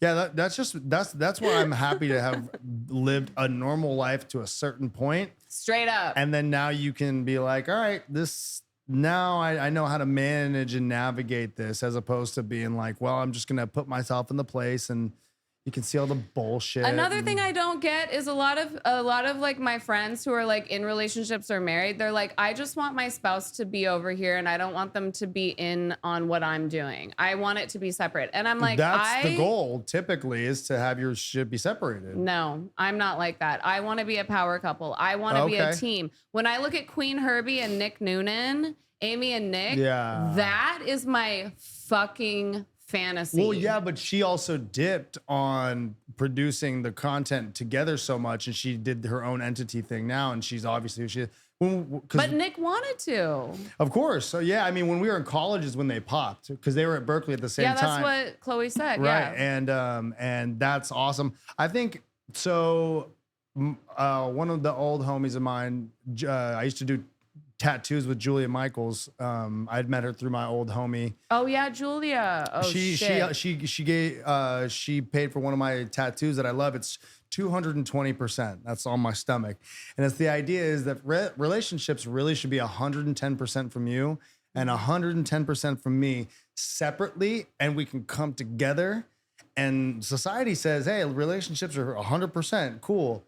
So that means you have an extra 120% on top of it. Like, how are you supposed to fail? Because I know a lot of people who aren't even doing their life 100%. And they're like, you know, when I find somebody, then I'm going to become that person I'm supposed to be, as opposed to like coming together and then building together. Is that, that's what you're saying? I mean, I just like one of my friends, gay couple, and he's like, my husband hates pop music and he hates my music. And I'm just like, I need my man to be like, babe, you're the shit. You look beautiful. You know, I loved the way you sang tonight. I thought you killed it. Like, you're amazing. I want my man to say that to me. I don't want my man to be like, babe, I love you, but I fucking hate your music. Sure. Like, I mean, nobody in my life right now, only the people that work in the music, the way I do, realizes like the play that I'm running, because I have seen that that's why I started doing my solo stuff, is because I realized there's a lane open in the game. And just like I think, you know, Sabrina Carpenter is becoming the new Doja Cat. You can hear it in the music. You can see it in what she's doing. I see a lane for me to slip in, and I've really had to take it on the chin of like, oh, my people don't even give a shit. And that's totally fine, because unless you work where I work and you know how to do this kind of thing, I have to not care. You have to not care about that kind of lack of support. But not the person you're dating. I mean, Queen Herbie, she publicly has been not loved by the industry. And she's like, fuck y'all. You know what I mean? And is killing it, has her own fan base. She's Russ. She's like selling tickets. She's selling tickets, people, without a label. And so like, she's such the blueprint for so many of us who are indie now. I mean, my chick does not like my music as well. Really? No, she does. She is a foster the people, cage the elephant, glass animals. And I work. And it doesn't mess with your head? Nah, because I don't need anybody anymore. I really don't need anybody's. In my songs, I say it. Hey, if you got an opinion, I don't have to ask. I don't even have to entertain people's opinions anymore. That's how confident, capable, and financially stable I am too. And that's the bag for success. As somebody trying to chase a goal, you need to be confident, capable, and then you have to be able to support that dream. And you're kind of Gucci. If someone doesn't like your shit, yo, that's cool. You better get the fuck out of the way. You're gonna have a problem if you don't get the fuck out of the way. You're just not gonna be part of a situation anymore. So no, it doesn't bother me. I see why, but at the same time, it's like you can't care about those kind of things if you know what you know. You know, and not even like I think I know what I know. It's like, no, I really know what I know. I know that in LA, you get a phone call at 3 a.m. to go somewhere, you are already in the car. Yeah. You know, they're like, what are you doing right now? It's like, dude, it's 4 o'clock in the morning. I'm sleeping. It's like, well, I'm with so-and-so and doing so-and-so. And you're like, I guess I'm getting up right now. Look at that. That's the start of my work day. That's fucking crazy. Not me, because I'm like, am I going to get raped? It's different. But if you were the next powerhouse engineer, producer, vocal producer, you know, for people, well, then, you know, you pull up somewhere and it's gated and they know you're coming, or you call your boy, hey, you got to come. That's what I tell my homegirls. I'm like, hey, that's what's so funny about being an engineer and even running this podcast is like people know what they're getting when they come here. Yeah. Oh, yeah. It's also bright. There's lights. Yeah, you can see all the exits and the doors. All the windows are open. Yeah, all the windows are open. There's witnesses. Yeah, you need to get out. You know, shit gets weird. I'm going to jump out that window right there. Yeah, no. But ladies, when you're just a singer and you're like, help. Yeah. You're fucked. That's why you always, you know, it's not the bag to show up places, but I tell my homegirls too. I'm like, hey, you need support? You call me. I will make sure that if you are somewhere, I'll go up to a guy privately in the corner. I say, hey, I will harm you if you do something weird. Hey, it's nice to meet you. Right. You know, like, yeah, because that's the problem is people. That's where the trauma that I have gone through as a child comes in real handy. Like there are men that say, hey, I'm a big guy. I'm like, that's cool. I will break you in half. And I don't want to. I would love for you to just be a nice guy and not intimidate my homegirl right here. Who's just come in and be like, yeah, clearly you just want to fuck her. I can get that. But like, why don't you use her for the thing you called her here for? Right. Not the other stuff, you know? And that is where it's very different skill set wise. You know, you got to get your status up. And I couldn't imagine being a girl in the industry sometimes. A woman in the industry. Sorry, my apologies. Yeah. I know, but like, it's just, for me, I have hope. Let me Sharon Stone really quick. Now. She just uncrosses the legs very slowly. It comes up and then she turns a little bit. Have you ever done something like that? It's only for the hot people. Have you ever ran a play like that on somebody? Why would I do that? Why would I do that? No, I don't have you need ever to like do that. been somewhere and just like, you know, undid the shirt a little bit more? Why? I don't know. Some of the shit you've been telling me, you're like, being out there and edging is just so hot when it's just everyone can see. Just walk in. You don't do anything. No, that's what I'm saying. Have you ever been like been around where you need to be and done stuff and then you're just like, let me just throw a little more cayenne pepper on the situation, you know? No. I could people, the gears are turning. We're just not gonna get there on this episode. No, you know what? When I met, do you know what I did? Curious. I mean, well, the first hour, that's a long story. But then he was like, meet me at Tower Bar. And I was with one of my gays and another lady. Okay. Who also wanted to fuck him. Yeah, she was probably like, oh, it's on now, girl. And we all three of us went to Tower Bar. And I just said to him politely, I said, I don't really feel like doing this. So you can talk to her and I'm just going to sit here. That's a nice play. That's what's up. Yeah. I'm not on the menu. I'm not on the menu. And I'm telling you, the way this woman thought she had won the whole game. Wow. I mean, she was in his face like this close, and they were talking about like psychology. And he's like looking to the side. He's like, can you get her out of here, please? I'm like, bitch, I'm gonna strip up for two. That's throwing cayenne pepper on the situation in the best possible way. That's keeping all your dignity and everything. And But at the end of the day, because I don't give a fuck. If you want me, come get it. Yeah. Period. Sure. Like, nah. Yeah, that's wild. That's a good. I'm not really into this. This isn't my thing. He's like, what? Oh man. Oh. It was a done motherfucking deal. I was like, I don't think I've had situations like that where I've had to even remotely do stuff. Be somewhere. What's the joke though? What's the Joe Rogan joke talking about like the switcheroo of like women versus men, where it's like a girl's in a situation and it's an older guy, and it's like, okay, that's weird for her. He's like, dude, if my son was in a room with a big executive, he's like, boy, you about to be Batman. Go in there and handle that shit, type of stuff. Very different for guys and girls. Yeah, it is. Okay, I want to talk about your music. I was like, oh yeah, I do that. Forgot. Yeah, feel the same way with Drake and shit. Like, you guys are always rolling up a goddamn blunt. Not always. I've been smoking a lot less. I did do it in some videos. And I've got content about that, but... Which is fine. It's a vibe. Yeah. But it just pisses me off because you're such the victim all the time. You're like, I'm rolling. I got a blunt. I got this big dick. Come get it, girl. Are you talking about the Same Hands, Different Man? Is that the one you watched? There's a lot of songs that have like the smoking of the weed. And I think I've only got one that The vibe is... come get this girl. And but then the vibe is also fuck you. You broke my heart. Man, I don't think my songs are about that though. Really? Yeah, you'd have to put them on. The first song you ever released, what's the title?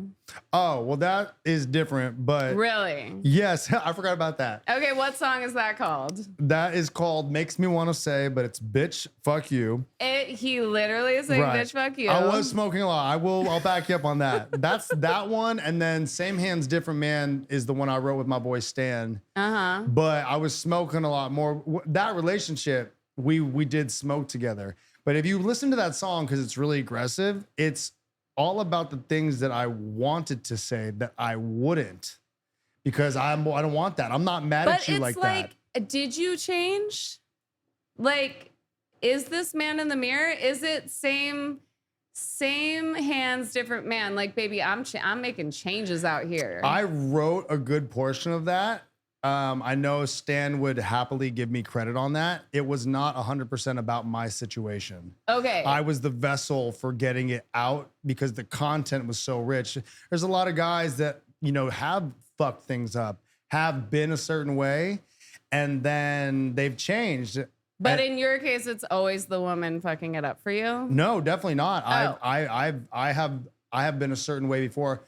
The relationship I was in when I wrote, you know, it makes me want to say, but I was like, oh man. You were a dick. I wasn't a dick. I was trying to overcompensate for being cool. I was already a cool person. I was already a great guy to be around. And when you haven't gotten your flowers and you haven't given your flowers to yourself. As a writer? As in anything in life. Oh. Anytime you're around people, it's very obvious when someone does something and you're like, yeah, but like, look at me, I can do this too. Oh. And I had to go through some growth as well. I will say there was a lot of negative energy coming from stuff that I didn't see properly because I had a really positive viewpoint of somebody. So I had to really take a lot and digest the situation. I was like, yeah, I'm going to get your Spotify out while you're talking. Keep going. I was very knowledgeable after that. I'm like, oh, I could see what I did wrong to the max. And then I never wanted to feel like that again. But you were also talking to the people then. Bitch, fuck you. Like, to me, that feels like you didn't receive your flowers in all aspects of your life, like even as an artist. So you were kind of saying bitch, fuck you, like universally to everybody. No, I was saying it to one person. Oh. The problem is she's in the video. Last time music video, that was my actual boyfriend. Yeah. I don't regret it because he is so fine. Yeah. Nah, she's a killer too. We met touring with somebody and everything was great. But the volatility was pretty high at the end, but it helped me grow a lot as a person because no one wants to be around the coolest person in the room. Usually the coolest person in the room, no one even knows is the coolest person in the room. They're the quietest, they're in the corner, or, you know, they could look like somebody and they just really know how to handle themselves, or they just don't need to be, right. You know, like yourself, a very attractive woman, how you hold yourself, probably from a dance background, you radiate a certain energy. You don't really have to say much. You can just walk in the room. You can command the room. And that's what I realized too at a certain point. I'm like, man, I already look like that guy. I function like that guy. I'm as capable as that guy. I just need to chill the fuck out. Right. And I did. Yeah. Being humble is so hot. But it is difficult because it's like, how do I explain to people my resume without being a dick? You don't. You just don't. Someone wants to ask you some baiting question of like essentially like, how cool is your life in whatever question, and you just have to kind of curve it a little bit. You know, it's like, it's like I make a point to, unless I get to a conversational point with somebody, I really try to not name drop. And it's not even name dropping. It's just like where I've been work wise. I had to take into account that things sound very name droppy to the general population, the general public that does not work in Hollywood. You're trying to be so cool. But also the general public doesn't understand what we do. Yeah. Like they have zero clue. Right. And so I think it is one of the only ways that we can like transcribe. Sure. Yeah. What even this is. I don't know. And now where I am too, I'm just like, it's pointless. It's pointless. And if it's somebody that matters, you can kind of tell, maybe you can as well, when you're talking to somebody, you're like, oh, they get it. You function where I function. Right. That's cool. We don't really have to go into much more. For sure. And then it's fun to get more in depth with people because you're like, well, so where you been? Like, what are your stories? Now all of a sudden the commonality is like, oh, that's nice. It's so funny because we're gonna name drop for a minute. I was at Demi Lovato's house, and Snoop Dogg was there, and he came around to sit next to me on the couch, but he was totally chill. And at the end of it was like a 2-hour conversation, and at the end of the conversation, he's like, "Well, we obviously run in the same circle, so I'm sure I'll see you again." That's the bag. That's the bag. That's what you want every time. You don't want to have to like say, oh, I know so-and-so that knows you or whatever the hell. You want to just be like, I'll see you again. Right. You know, and it's crazy when you see them at that. That's one of the cheat codes in Hollywood is when you are somewhere and you don't do the most. You almost do the least. And then you get to that next event or the next one, and then you see that one person and they're like, what are you doing here? And then you're like, oh, and that's how you get to the next step. Yeah, but I also know a stripper, so it's like, I don't really want to like. I like I'll try to say this like super wholesome, great thing. And then Rochelle goes, yeah, but I also know it's like and shit. It's true. Like, it is true, yeah.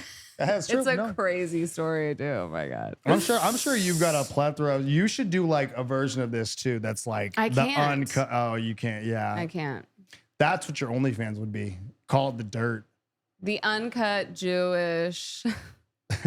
Call it uncut Jews instead of uncut gems. Julia Fox, I love you. Come do the pod. Yeah, Julia, Can't save me. What is that about? Pussy will not save you. Women will not save you. Yeah, can't let it. Can't let it save me. Did you think it was gonna? Most people do, but I have homies.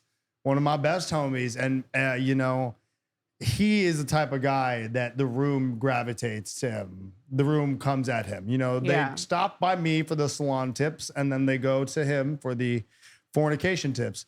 And I, at a point, I was like, man, we gotta make the rest of your life.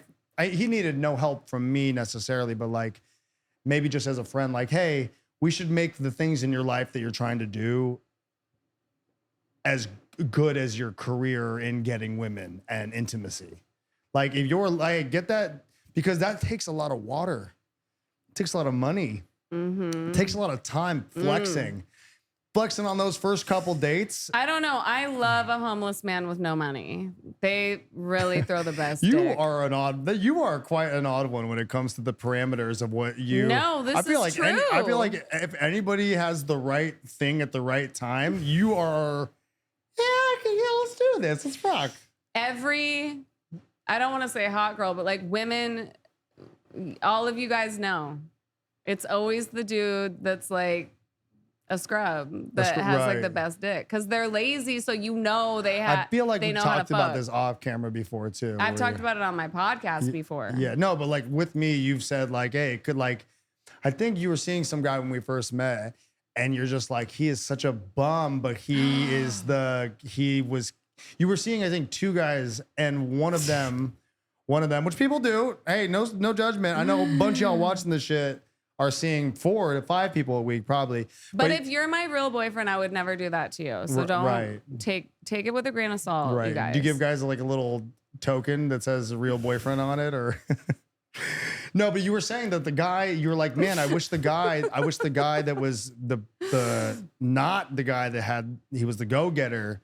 You're like, why can't that guy be the go-getter? You're like, I think you were saying that your sex with him was so much better. And then you were seeing this guy that kind of had it all together. And you're just like, oh, this guy's crap in the bedroom, which is probably why you were seeing 2 different people at the same time. Because you're trying to either get one to be better. This isn't a me thing. I refuse to be singled out. I'm not going to let Torin do this to me. No.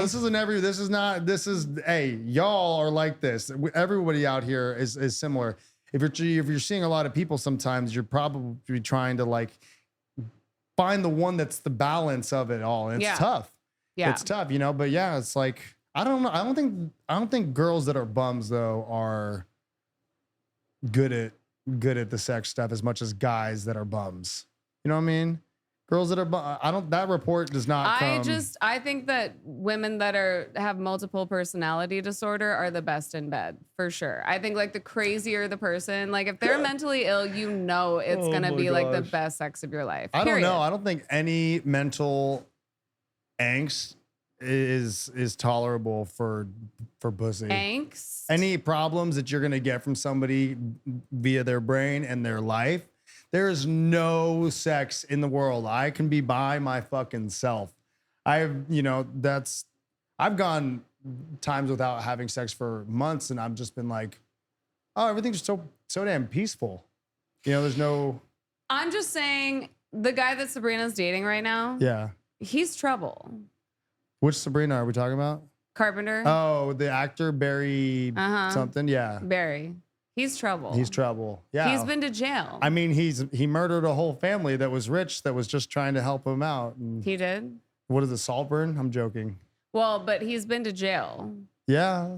That's hot. And that's why a bitch like Sabrina motherfucking Carpenter, who has her shit together. I thought you were gonna be like, that's a bad thing, and you're like, that is sexy as fuck. It's hot as fuck. That is if you give me Machine Gun Kelly or I don't know, Jacob Elordi, it's gonna be MGK. I'm sorry.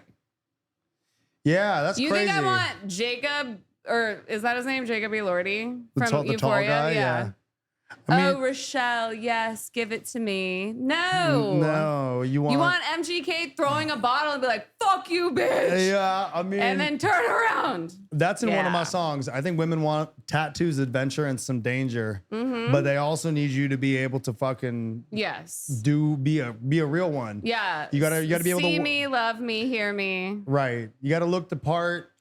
You gotta do the things. You gotta be a little. I think a lot of women too. They just want to know that you're gonna fuck some guy up. Can't save me. Same hands, different man. Yeah. Well, like I said, a lot of the shit I write, not necessarily. I get the. That's one thing I think I enjoy now is being a writer for anybody or just writing in general, because I'm really fast at it now. Yeah. Is if you can give me a theme, I can go there. But I don't have a lot of those themes personally because I haven't been a dog. I'm not fucking around all the time. Well, what about the song "Break My Rules"?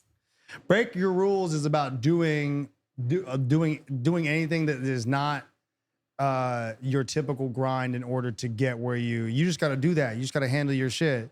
You ain't got to look back. Whatever you're missing ain't it. All of those problems. But aren't you saying, but baby, I guess for you this time, I'm going to break my rules? No, that's about the hustle. A lot of my shit's about hustling. But it sounds like you're talking to a girl at one point.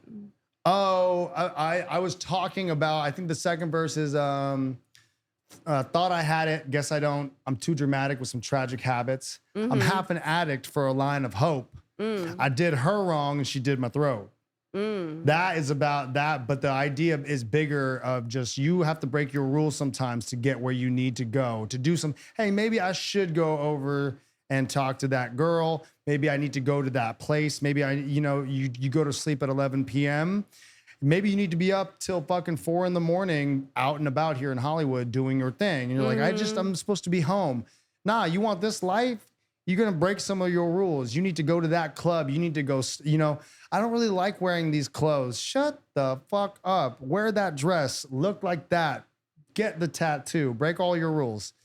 If you think it's pertaining, you're so funny because I see you're just like, okay, so what girl is this shit about? No, I'm thinking, oh my God, is this Kris Jenner? Like manager of the year. You're such a momager. Like, I'm a momager, bitch, I guess. Wear that slut dress and get your fucking ass out there, bitch. I tell my homegirls, and it's tough being a straight supportive man to around homegirls where I'm like, if I got one of my girls, I'm like, yo, you look fucking phenomenal. Your ass looks great. Your bust is popping. Put the dress on. They're like, I don't know. And sometimes they won't hear it because they're used to some guy being like, I love your tits. And it's like, yeah, nice tits and all. Put the dress on. Go do the job. It's not about, but. You mean for singing live? For doing anything. It just go when I go out, I make sure I'm driving one of my classic cars. Wait, I have a question. Yes. Jesse Murph wears a zip-up hoodie on stage. How do you feel about that? Like a zip-up, like always just a hoodie? I mean, if that's your shtick, your brand, I think that if you look great underneath a hoodie, you should probably not be wearing a hoodie all the time. I'm in a full tracksuit typically. But I mean, she's a 19-year-old girl. She's beautiful. She's gorgeous. And she's just like wearing baggy clothes. That's like the Billie Eilish, right? Yeah. If that works for the brand that you're rocking for, great, awesome. But that's the other thing too, is you got to make sure you're like doing you to a certain extent. And then if you got to play the game a little bit, embellish on it. Play the game. Yeah, like lean in on the game. That's what I realized. Like I'm going to keep getting probably face tattoos. I'm going to go in because if that's what I got to do to become the next Michael McDonald meets Post Malone, I'm right here. I will do it because I'm not caving to some identity that's not me 100%. You know what I'm saying? What about the car? I only drive classic cars. Right. Yeah. Okay. And I make sure to do that, especially when I pull on this side of the hill, because we are in fucking LA and Hollywood. And if I'm going to Starbucks and I run into that person I'm supposed to, it happens it's my Tinkerbell. It's literally happened so many times. I was at a Trader Joe's at Riverside and like Woodman, I think it is, in the Valley. And a guy walks up and he's like, damn, can I take a picture of your town car? This is my classic Lincoln, which is downstairs. And I was like, yeah. He's like, my dad used to drive one of these. And I'm like, oh, I'm in music. I play for Chris and all stuff. He's like, oh shit, I produce. Turns out to be Tim from Tim and Bob, who did the thong song. Wow. And that's at a Trader Joe's parking lot in Sherman Oaks. Damn. It is not at a studio, at a party. You just never know. And that's my thing about LA, where you kind of got to be on a lot of if you are functioning in this industry, you have to be on when you are everywhere. You can't take a day off. I'm sure you know this. That's why I respect that about you. I'm sure when you walk out this fucking door. I ended up in TMZ. That's right. And if you were looking bummy as fuck, were you looking? No, I mean, I knew we were probably going to get photographed. Yeah, everyone knows his face. But for me, I was like, no, we're going to do like Gwyneth, like chic. We're not going to go over the top. So I'm like, because I have to match him as a couple. Right. And I don't want people to be like, oh my God, I am Ziering dating some homeless 20-something-year-old stripper, you know, exactly. like looking like a hooker. And so I was like, we're going to do black jeans, black. Did you coordinate with him? No. No, oh my God. Okay. He looked like a fucking idiot. He was wearing a hat that said. Right, he can look like a bummy, whatever the bucket he's like the poster kid for Gap Kids. Like, right. Oh my God. But he probably the same shit. He had to do that for a certain amount of time, and now he doesn't have to go out giving a flying fuck anymore. No, when he started dating me, I got on his nuts about his wardrobe. I was like, why do you look the way you do? Yeah, you need to start changing it up because this is tragic. Like, and like one of the waiters at Soho House agreed with me. Oh, okay. And told him. To his face? Yeah. Well, that's a hard look. And then he beat the shit out of me. No, I'm kidding. No, but I wanted to look like, you know. Hey, kudos though. Well, that's what's up. Dark humor for the win. I wanted to look like Victoria Beckham and look super like, muted, rich, classy. You know what I mean? Trench coat. Right. Bun. But you look like somebody here that does something right. Yeah. That's my thing. And I look like an actress. And you have to do that here, especially like you literally can't take a day off. And it's not even a day off. If you get the shot here in LA, you get the shot, the money and the accolades and the places you can get taken here will change your life fucking forever. And my family did not know that. They still don't. I literally just started an art gallery at the Pink Taco. I've named it after my brother Ferris because he's a painter. And what? You started an art gallery? Don't you produce? But you're DJing. What do you want? What do you want? What do you want to do? Make the money, And if you look good and you don't, it's fun. I like dressing up. Obviously I'm in a tank, but the it's like Halloween every day. Halloween every day, and then it just becomes your life. And then Halloween. So I remember I dressed just like this to a Halloween party one time, and someone's like, "Are you a gangster?" I was like, "That's cute." I was like, "That's fun." Your energy does not read gangster to me, though. Like the side of me that I really keep in hidden. The public. Yeah, no, that's a side of me that I employ to get things done at a certain time. But that most of my life is very happy. It's peaceful. I started Pups Without Borders dog rescue out of my house with my homegirl. Wow. I literally started a dog rescue. I'm the sweetest guy ever, but I enjoy letting that wolf out of the cage. Yeah, sometimes. What about Kiss and Tell? Kiss and Tell is also not about me. It's Kiss and Tell But is this is your song. it's my song that I helped write with my boy. A lot of these stories are pertain more to Stan's life than I have. Volatile relationships. Kiss and Tell is about having somebody in your life that only calls you when they want to fuck. Not even that. You only want me when I'm half a bag and half a bottle deep. Right. You want that side of me. You don't want, because you only want, Kiss and Tell should be called the worst of me. You only want the worst of me. You know, double down. I'm fucked up, half a bag and a bottle deep. It's the idea of there's somebody that when they're in a bad place, that's when they hit you up. And you have to, at a certain point, it ain't meant to be, you know, because you only want the worst of me. Yeah. You know, why is it called Kiss and Tell? Because that relationship that's being talked about, there are people that don't know around us about certain things that we could kiss and talk about. Oh. And it would be really bad if we did, because we don't want to harm anyone else's situations. We would love everyone to go and be happy, but so it should really be called Ashley Madison. Sure, I get. Oh man, I haven't seen. Have you watched it yet? Yeah. Oh, I want to. That seems sad. I watched it 3 times. You know why? Because every married man wants to fuck me, and I'm like, I need to watch this. That's sad. Don't you think there's something sad about that? Yeah. Where you're just like, man, y'all just, hey, if you're not happy, just go be single. Why are you trying to like? I mean, have you ever been married? Nope. I'm sure it's pretty fucking rough. I'm sure it is too, but like, do you still want to be playing the game, playing the field? Just don't fuck with somebody else's peace of mind and all that if they think you're the most amazing thing. And on the side, so you're faithful? I'm faithful as fuck. Yeah. Really? Yeah. Hell the fuck yeah. You know why?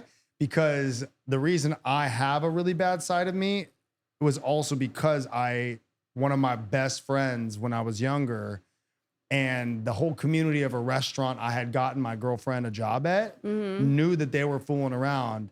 And so you were cheated on. I was the nicest guy. Torin used to be a very, very nice guy.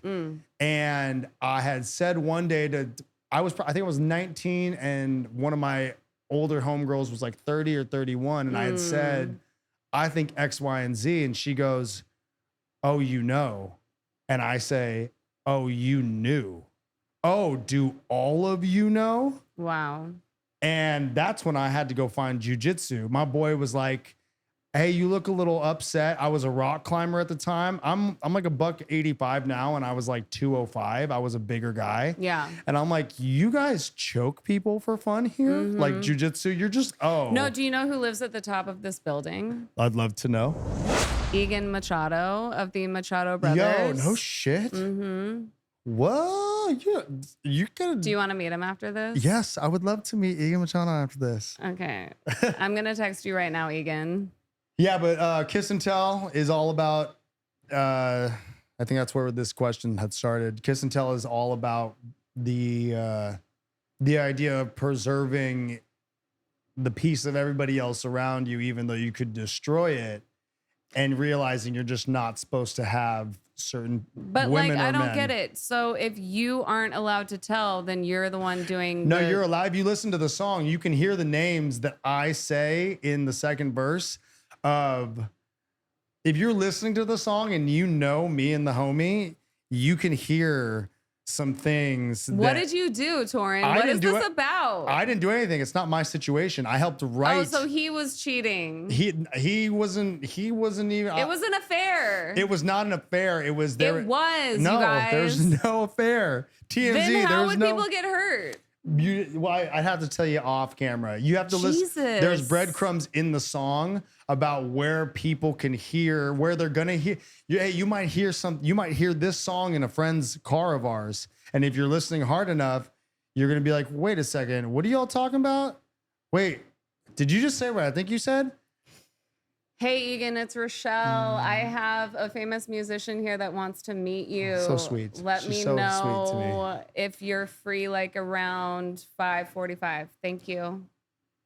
Yeah. Basically, he's gonna be like, "Fuck! I thought you were gonna go to sushi with me." Just tell me what happened. I can't unless I Who mean, did he fuck, Rihanna? I mean, I can get, hold on, let me text and see if I can get the green light to talk about this. Oh my God. What the fuck? Is it a celebrity? No. Give us the juice. Hey, dude, are we all good for Hey, the shout out to 28? Heather McDonald, Juicy Scoop. I love you so much, Heather. Like, you are the queen of getting the story and fucking putting that shit on blast. And I don't have the balls to do that, but I'm going to start Hey, bro, trying. I'm mid-podcast Okay. interview. Can I talk about Kiss and Tell kind of in depth? Do you give a shit anymore? Oh, like, do you care if I like say names and talk about stuff like to a certain extent? Yeah, that's what I'm asking you. I'll do my best to not do the names things, but like, do you care if I like just indulge because we're talking about the music and all that? And I'm like, let me make a phone call to see if I can like kind of talk about this. Yeah. Okay. All right. I love you. I'll call you back. Oh, good. Okay. All right. Oh shit. Okay. Good. I'll hit you when I'm done with this.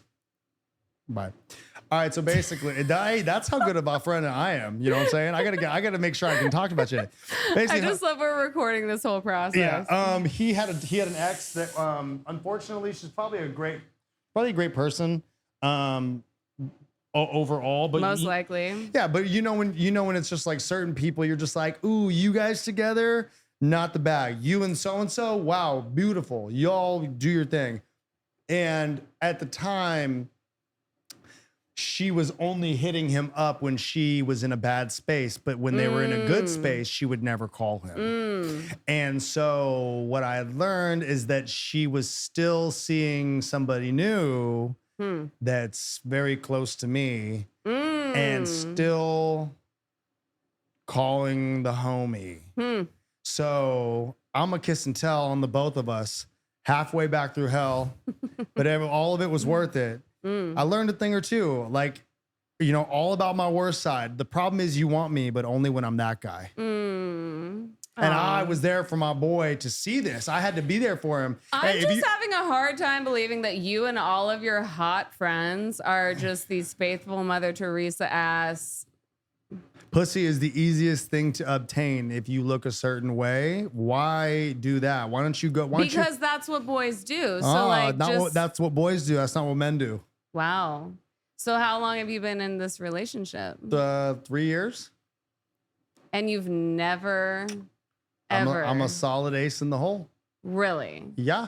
I love your face right now. No, I have shit to do. And she doesn't pay for your shit. No one pays for my shit. Damn, what a rumor. It's a good one. That's a wild one. I would love to get the insight on that one. People are making you look like a dick out here, Torin. That's what they're gonna do, but you got to just do your thing, and you got to go to the source. You know, at a certain point, you have to stop caring about what you think people think about you. You got to be really rooted in who you are, and not. Wait, I had a preconceived notion that Torin was this fuckboy player, y'all. Yeah, that's super fun. Thank you to whoever the fuck put that out there. Wow. All smiles. How? Yeah, no, I that's not my bag, because like watching people, that's how you ruin your interactions with people too, is where you're just trying to like, you know, you're around a lot of Hollywood, you're around a lot of beautiful people all the time. Yeah. You know, it's easy to, as you've said too, it's easy to just be like, I want that, let me put that play in, but then like you might miss something bigger.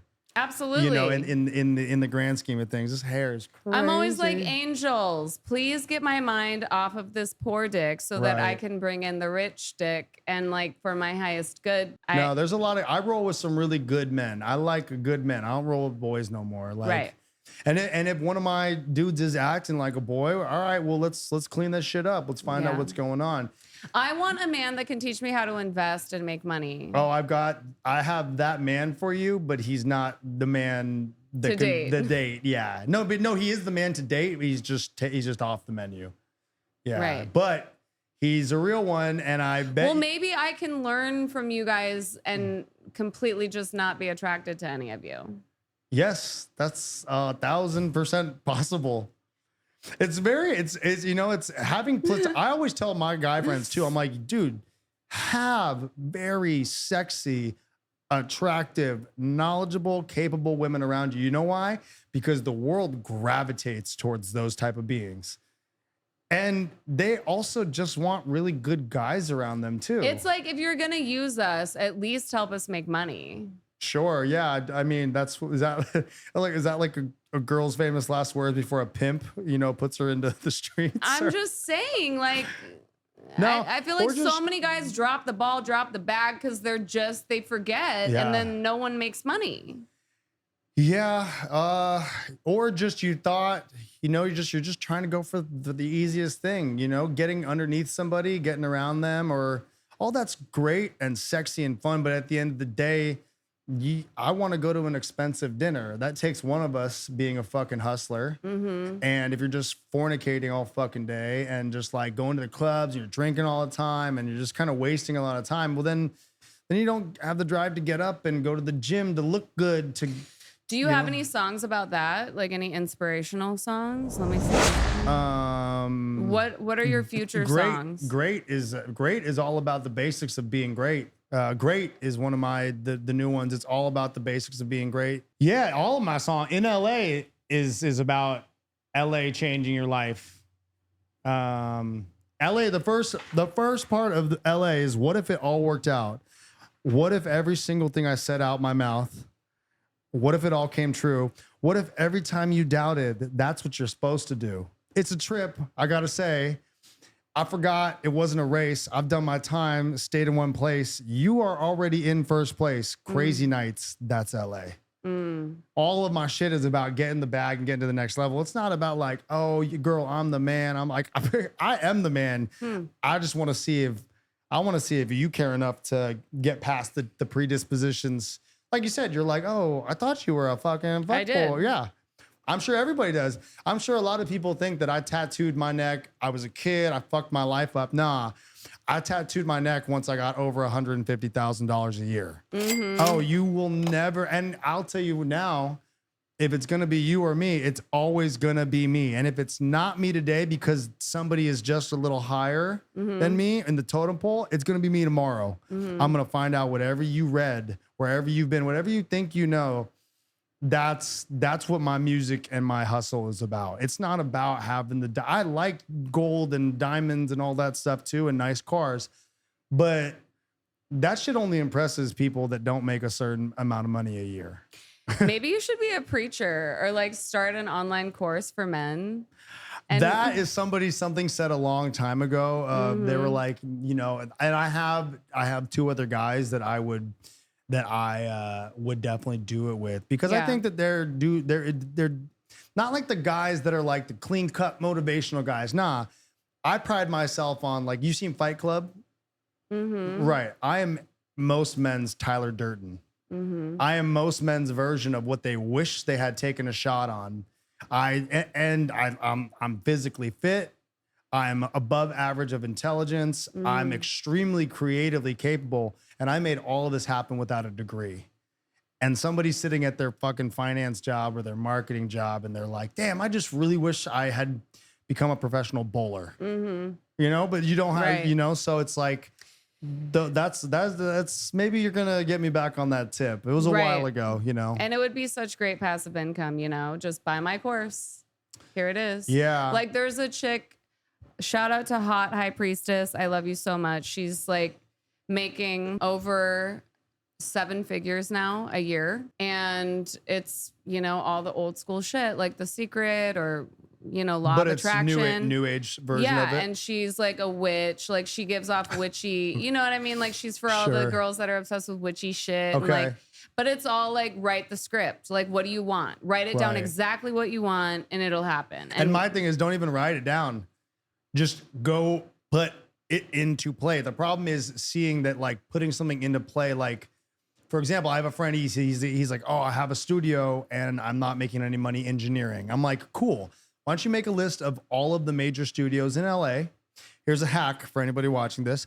Make a list of all of the studios in LA, the major ones. I'm talking Paramount, Westlake. Make a Westlake that's on Beverly. Okay. If you are a sound engineer and you want to be a sound engineer for all the major sessions, go to these places in one day and make a list of all of them and say, hey, I'm a freelance engineer. And if you've got a good resume, you know, like my friend, for example, he had done songs for like French Montana. I was like, dude, that's a heavy credit. If you walk in and say, hey, I'm not on your roster, go to them. And that one time that they have nobody to engineer, you know, you go to like Record Plant, Paramount, anywhere. And if you walk into all those places and consistently show up, one of these times it's going to bite. Because I remember I got called for Ian Dior at Westlake by the Beverly Center. And I made sure to look a certain way and drive my car. And I walk up, and after we had gone to get something to eat, and Brody Brown, who did all of Bruno's shit, is in the hallway. And he's like, yo, is that your Lincoln out there?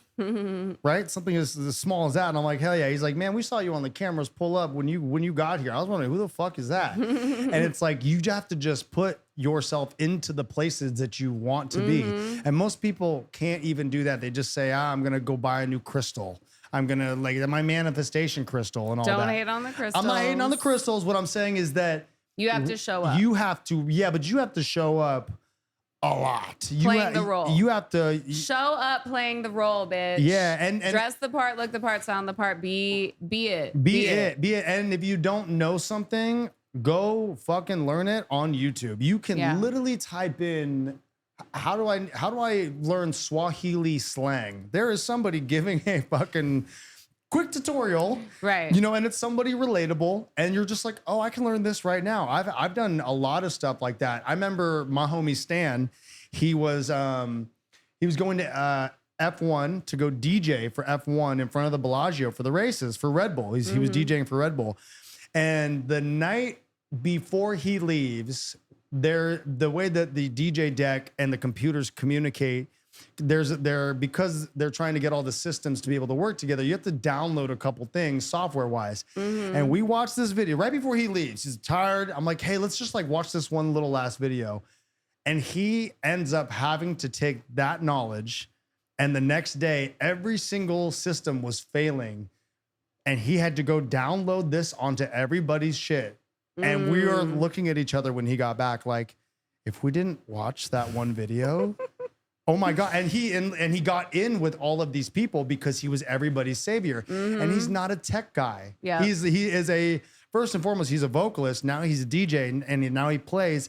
But then now he has this ability to, I can just learn new things and then be more useful. Right. He wasn't even DJing. He was helping the main DJ. But even more so than that, Torin, I think the boys really need advice more so with women. You know what I mean? Because it's like, yes, business-wise, you're totally right. But I think they really need to hear someone is being faithful and is like, trying to be in a healthy relationship, because faithful is the bag. And if you don't want to be faithful, just don't be in a relationship, or at least set your parameters up right to the point of like getting yourself to not be faithful in a relationship, or just like to not be truthful in your life all the time, to not be lying honestly about anything.